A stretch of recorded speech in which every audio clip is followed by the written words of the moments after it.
All right. Thank you, everybody, for joining. This screen capture that you see is from the Liberation of Education website. And I took this and I underlined dissidence because this is the challenge for anyone who wants to do anything different to the hegemony of conventional education. You are branded as a outsider, heretic, a rebel, something like that.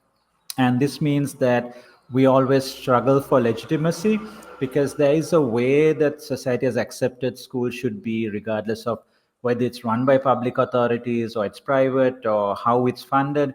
And any education that is truly different, truly alternative, anywhere in the world, finds it difficult to find legitimacy. It's an uphill struggle to justify what we're doing. It's hard to recruit people to join. It's hard to find funding. And sometimes it can be downright illegal and people have to go underground.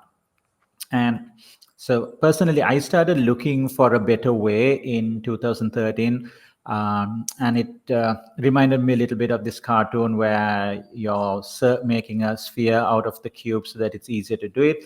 But the question of what if I'm not doing the right thing was always nagging me, because the counter to this cartoon is this, where the expectation was a cubic for the pyramid and somebody's brought a sphere and it's not going to work, right?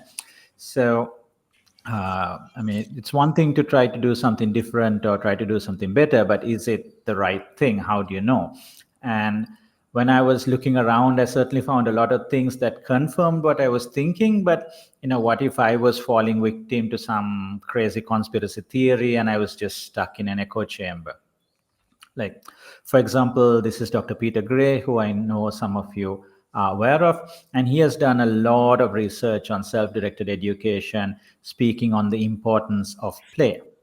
But we can probably find tens, maybe hundreds of researchers who will say that children who focus on their studies and don't get distracted by playing around get better grades and they get better jobs. So why should we believe Peter over them?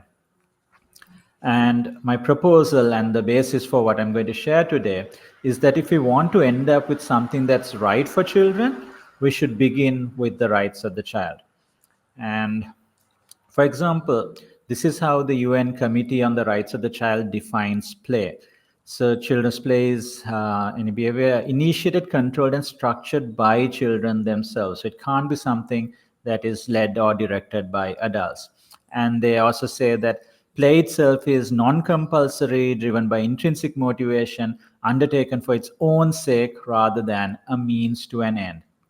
So this confirms the kind of thing that Peter Gray has been saying.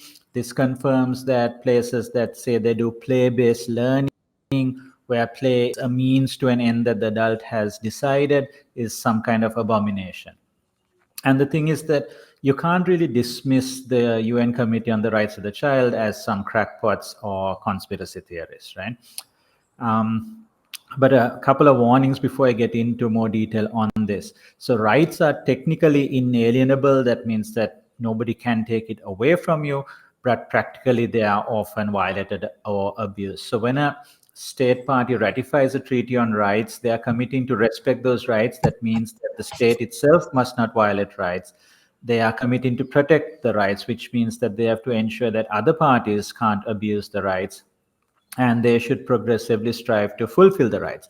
But of course, states don't always fulfill their obligations. And the key part of my talk today is to show that actually state-sponsored education is violating child rights. And you also find that key actors in education, like the OECD, don't even recognize education as a right. So if you go through their learning compass for 2030, there's no mention of rights anywhere. So because I'm basing it on the UN Convention on the Rights of the Child, technically it's not applicable to people in the USA, because USA is the only UN country that hasn't ratified the treaty. But I think the proposition is still valuable even if you're in the US, and I'll come back to that later. Another warning sort of is that the rights discourse itself is a work in progress. It's not perfect. There are issues even then. I'll give a small example of that. So in 1989, when they described the right to be heard, they wrote that state parties shall assure To the child who is capable of forming his or her own views, the right to express those views freely in all matters affecting the child. But who is deciding if the child is capable of forming their view? Right? Certainly not the child. If the child has formed a view, by definition, the child is capable of forming a view. The child will always think, yes, I am capable because I have a view. So when they use this language, the UN was essentially advocating to gaslight the child by telling them you are not capable of expressing an opinion on that. This is adult business or adult talk, and you have no voice here. Of course, subsequently, they did fix that in 2009. They said that we should presume that a child has the capacity to form their views, and it is not up to the child to first prove their capacity. So, even though they might get some things wrong, there is still a process for engaging in the UN. So, if there were 100 researchers saying that children shouldn't play, I could write to them and say I disagree, but they wouldn't even have to read my email. But in the UN process, while it's not exactly perfect, at least it's consultative, and there is a process where they call for inputs and we can share our opinions and thoughts on it. So if we are going to work on the basis of rights, then one of the rights is that a child should have a quality education. So, how are we going to ensure that? How are we going to assure that the education that we provide as an alternative is actually fulfilling the rights of the child? And I no longer actually use the word alternative anymore because I feel that it's a weak position. The moment you adopt the name alternative, you are conferring authority to the conventional system as being the default. And you are always then struggling to justify yourself against that. And especially what happens is when you accept the conventional as being the convention, as being the mainstream, then you are allowing them to impose their standards on you. So and that doesn't work if you're doing something that's truly different. So for example, if the state system or the conventional system wants to assess, can a child read at grade level, or are they above, or are they lagging behind, then that's not an approach that's going to work.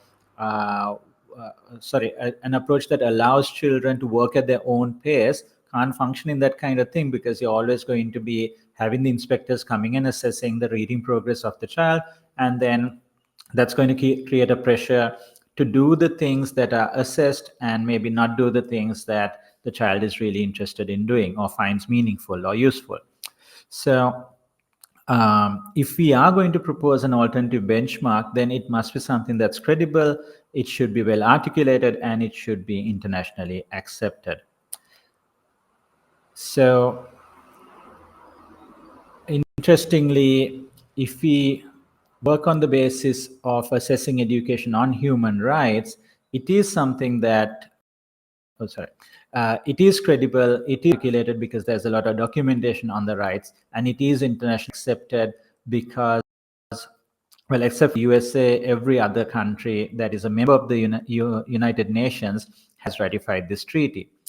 And I found when I was preparing for this that in 2005, the UN had actually called for what I'm proposing to do today, that there should be a rights based quality assurance system for education in general. So we should be able to assess education on how well it respects and fulfills every one of the rights of the child.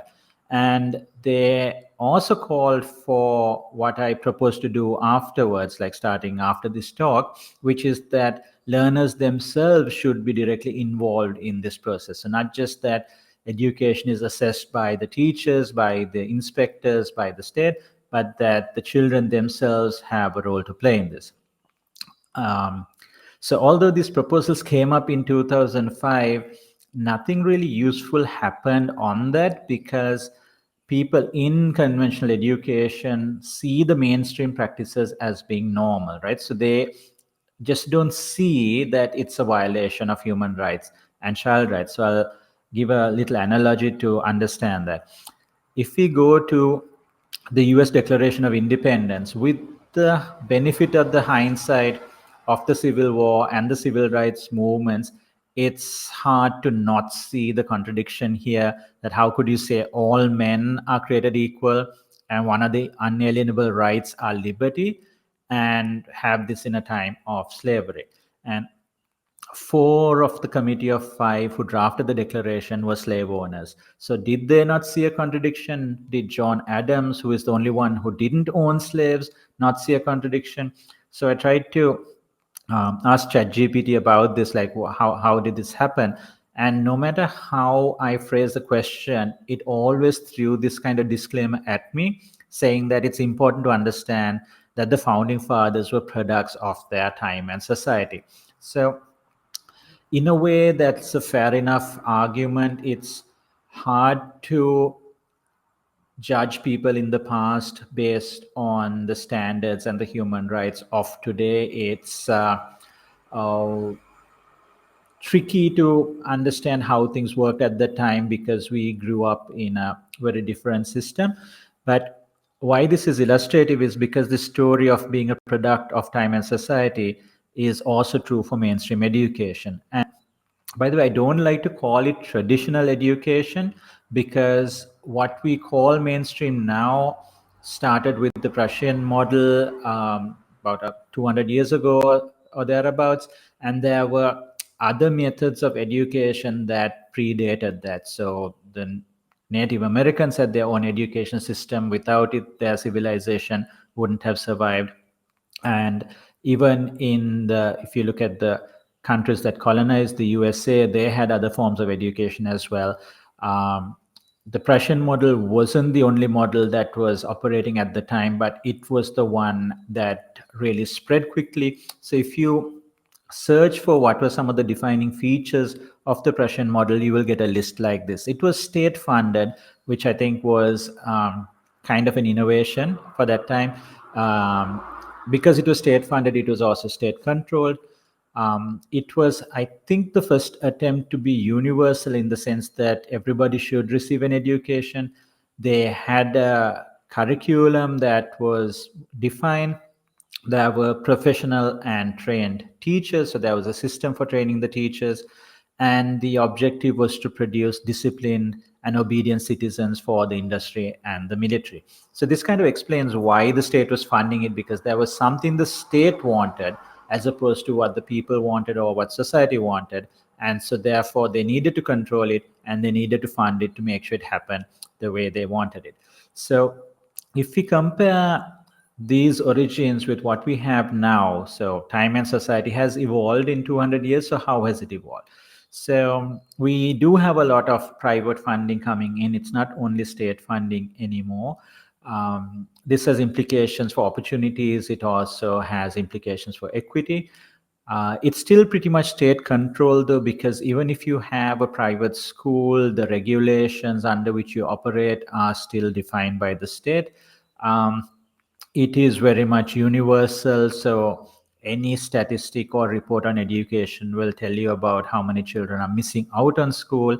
Also, of course, conflating education with school, and they assume that everybody who's not in school is not receiving an education, and also assumes that everybody in school is actually receiving an education, which is a bit tricky because the key measure for these kind of things is literacy, which is not a good measure. But even by that measure, 1/3 of the illiterate children are in school. So that means even the fact that they're in school doesn't mean that they are receiving a quality education.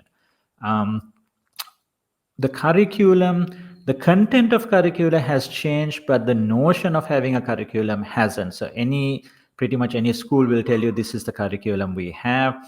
We still have professional trained teachers.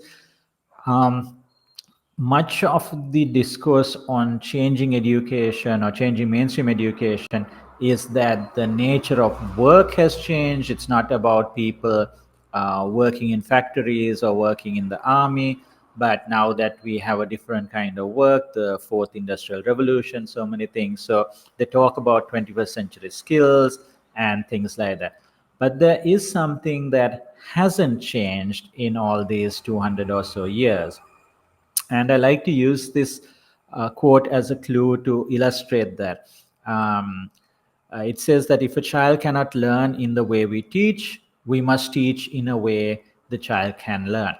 And whenever I see this on social media, there's a lot of positive engagement with it. People tend to go really gaga about this, and that in itself is indicative of the problem here, because this is based on, and the Prussian system was based on, a idea of paternalism, that children can't learn by themselves, they can't decide by themselves, and adults have to do it for them. And it's a particular form of paternalism that I like to call teacher saviorism. So like there are white saviors who want to save um, indigenous people or black people or people of color. There are teacher saviors who want to save the poor children. So, for example, in the movie Freedom Writers, that manages to combine a teacher savior with a white savior. Um, and this model sees that learning is a result of teaching and only of teaching. There is no other way that learning can occur. And of course, the system prefers that this is by qualified teachers, and they position that if you are just a random parent, then you don't know how to do this, because the system wants to maintain power in itself. And when you can control who can deliver education, who can be a teacher, that's also a pathway to controlling education itself. And the key thing here is that this education system developed at a time when children were chattel. They were not considered human beings. They were not considered to be the subject of rights. So even though the Convention on the Rights of the Child was approved in 1989, the idea that children are complete human beings who have rights still hasn't properly caught on, and especially in mainstream education, because when you have a century and a half of certain practices, that doesn't get overturned by one document overnight.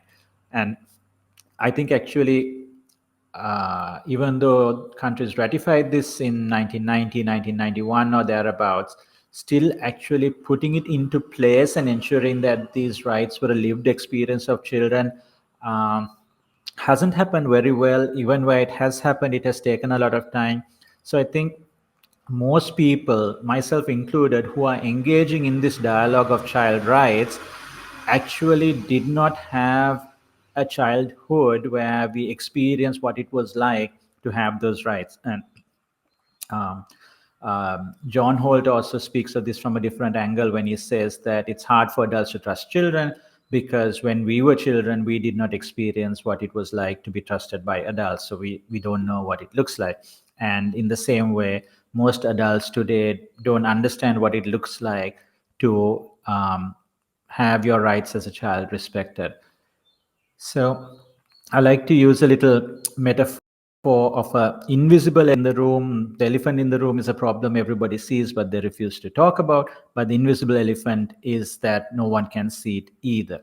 So not many people in the mainstream education discourse are talking about paternalism or teacher saviorism. And as a result of that, they are trying to work with the language of rights, but then because they don't see this assumption they have that children are chattel or children should be educated by adults, it actually manifests as contradictory language. And I'll show one example of that. So this is from 2007, a publication called A Human Rights-Based Approach to Education for All. Page 14, they say that people cannot be developed. People must develop themselves. Children are key actors in their own education and development. But then later on, it goes on to talk about teachers being the people who have the most impact of the day-to-day experience of children in school. And in a way, yes, because children are locked up in school. They don't have opportunities to interact meaningfully with other children or other adults or other sources of information. So, of course, it will be teachers who have the most impact. Right? This is a bit like saying the jailer is the person who has the most impact on the day-to-day experience of the prison inmate. It's not necessarily by the choice of the child, but it's because that's what the system has imposed on them. So, with all that preamble out of the way, let's see how conventional education really stands up against the rights of the child. And I'm going to try to focus on issues that are more baked into the design of schools and are more likely to be violated in several countries. So, first one is corporal punishment. Corporal punishment in schools is legal in 69 countries, including Sri Lanka, and is practiced even in some countries where it is illegal. And this is a sad indictment on the status of child rights in the world that even 35 years on the 35th anniversary of the CRC, still nearly 70 countries haven't prohibited corporal punishment in schools. And this just shows how much resistance there is to seeing children as human beings. So it violates the right to freedom from violence, and it violates the right where school discipline must maintain dignity. Um, there are a lot of behaviorist practices in school these days. Dr. Naomi Fisher is writing quite a lot about this. So this might be things like behavior charts, like traffic lights. If you behave well, you're in the green area. If you start behaving in not so good ways, you move into orange, or you could worse end up in the red place. There could be awards for attendance, for 100% attendance. There are all sorts of rankings, like how well you have attended, or how well your behavior is, or how well your performance in the exam score is. There was a recent news about a school in UK where your behavior was measured in terms of your attitude to learning. This was printed on a badge with your photo, and the students who had a better attitude to learning got priority access to the canteen during break time. So if your attitude to learning was poor, then you essentially punished by having to wait longer to access the canteen. And this also violates the right to freedom from violence, because freedom from violence isn't just hitting or physical violence, right? It's defined to include belittling, humiliation, or hurting a child's feelings. Um, it also violates the right about discipline and dignity.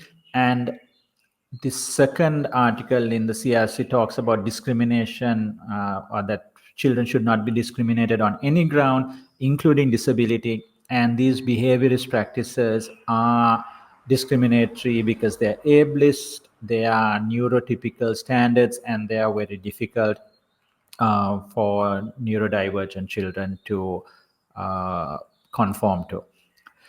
Um, so there is also the whole issue of compulsory schooling and compulsory attendance. Jerry was asking me about this earlier. So in terms of rights, the way rights are defined, it is education that is compulsory, in the sense that nobody should be able to deny a child the right to education. And that, of course, is happening when it comes to girls, indigenous people, refugees. Their rights to education are being denied, and it is a problem.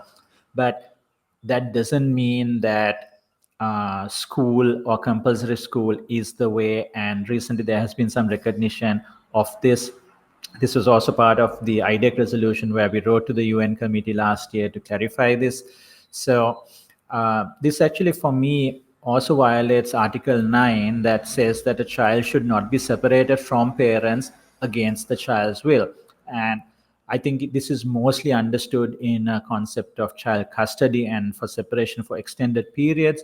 But a time duration is really not mentioned there. So I think if a child is saying that I feel unsafe to go to school, I want to stay with my parents, then if you are then forcing the child to go to school, I see that as a violation of this, right?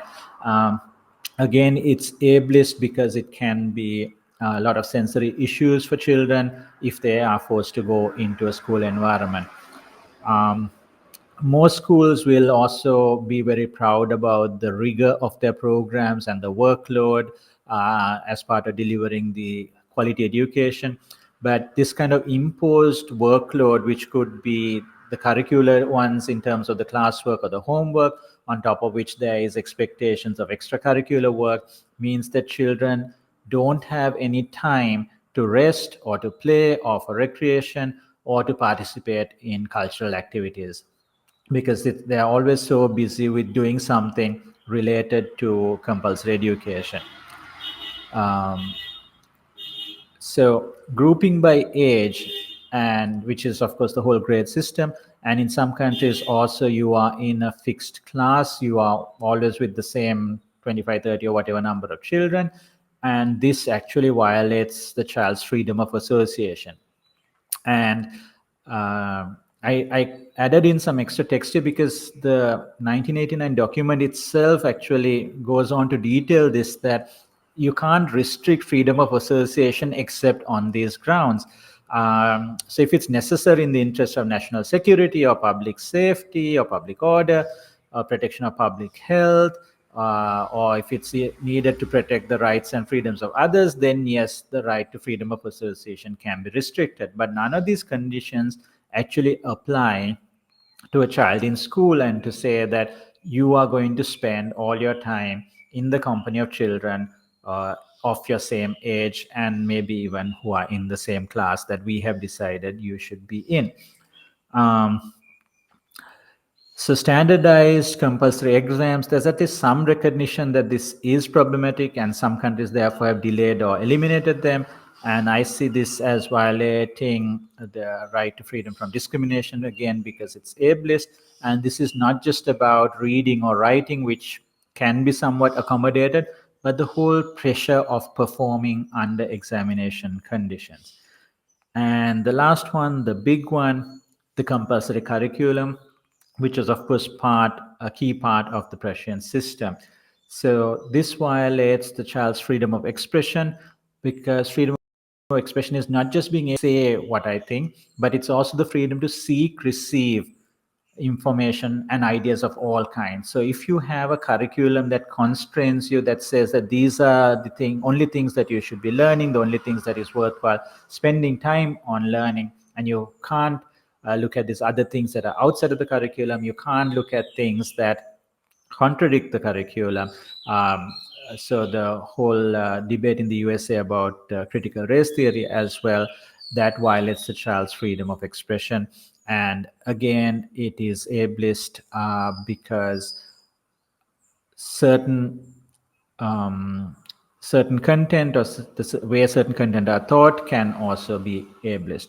And there is a couple of rights that I haven't really mentioned under each of these areas, because they actually cut across all of them. So every single example that I've given so far violates the child's right to be heard. The child has a right to, regardless of whether they are capable of forming or not, to have an opinion about anything that affects them. And of course, education affects them. They have a right to express that, and for that view to be heard. That means that view should be considered and taken into account. So if a child says, I don't want to do this, then that should be respected. The child's consent should be respected. And so I was searching through the documents to see whether there was anything about not forcing a child or respecting a child's consent. And I did find it in one place, and it's a very interesting place, because under freedom from violence, they actually define that using any form of violence against a child to force children to engage in activities against their will, and this is typically done by people who have power over children, like teachers in schools, is listed under torture and inhumane or degrading treatment or punishment. Right? Forcing a child to do something they don't want to do, which is pretty much taken for granted in mainstream education, is violating the child's right to freedom from violence. Now, of course, I'm sure most people would say that it's acceptable to force children to study, because otherwise, how are they going to get a job? How is the economy going to function?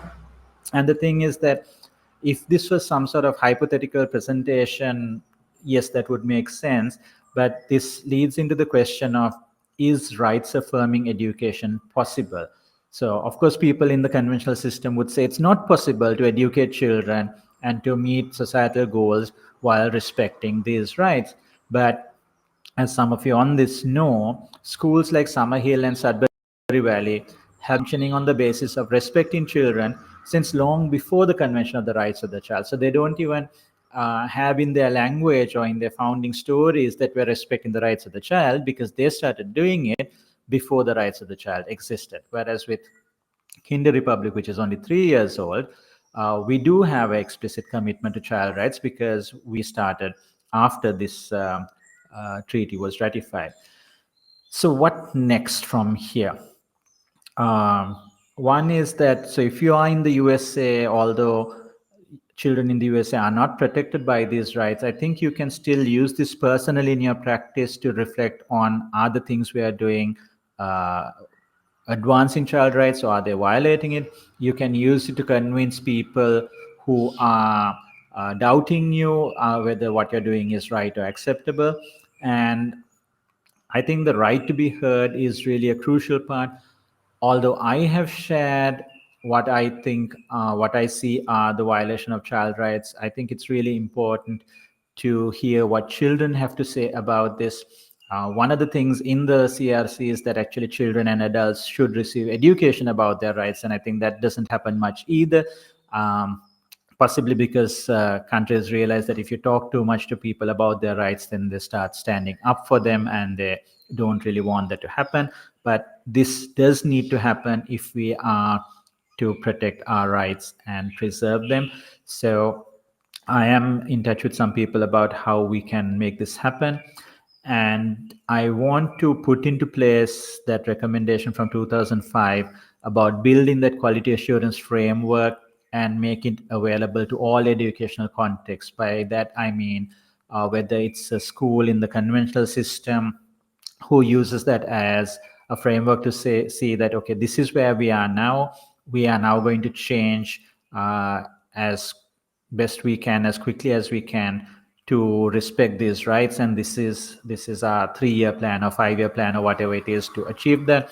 It can be for the so-called alternative places to be able to say that we are so much compliant with the rights of the child, and this is how we are improving. It should also be applicable to a family context. If somebody is uh, not dependent on an institution, I also don't like the word homeschooling because it's kind of insinuates that the child is only at home. I would rather say everywhere education, because it's actually school children who are restricted to where they receive education. So unschooling or any other form of it, they should also be able to use this framework if it's a cooperative for all of those people. And just to end, a small pun. So this acronym AITA and NTA is usually used in the sense of, am I the asshole and then not the asshole? But I would prefer, I would suggest that we could use it to, instead of saying that we are the alternative, because that confers authority away from us, to say that we are not the alternative, we are the system that is most affirming of the rights of the child. So that is the end of what I wanted to present. And we have, I think, No, few minutes where yeah. we can take a few questions or discussions. But I wanted to raise this question. So, Sifan and I actually, I mean, we are partners. We work together at Kinder Republic.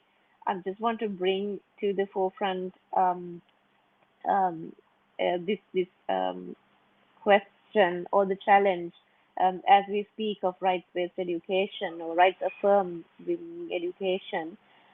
I personally find it really difficult for adults who work in rights-based um, uh, spaces, particularly human rights-based spaces, um, still find it extremely difficult to understand that children have rights.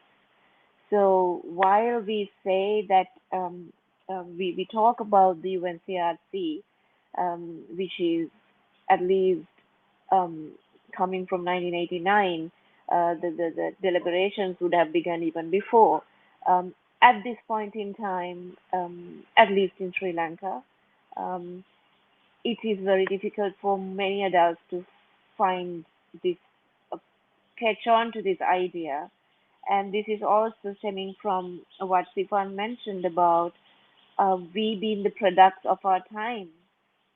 So we, most of adults, I believe, in pretty much everywhere in the world, are still discovering human rights to begin with, their own rights.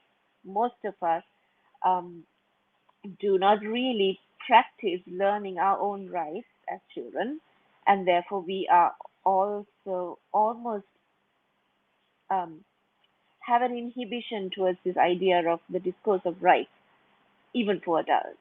So this is a challenge that I wanted to bring forward and to see whether there are any opinions that differ, or any inputs to add on to from who's here in this room. Thank you.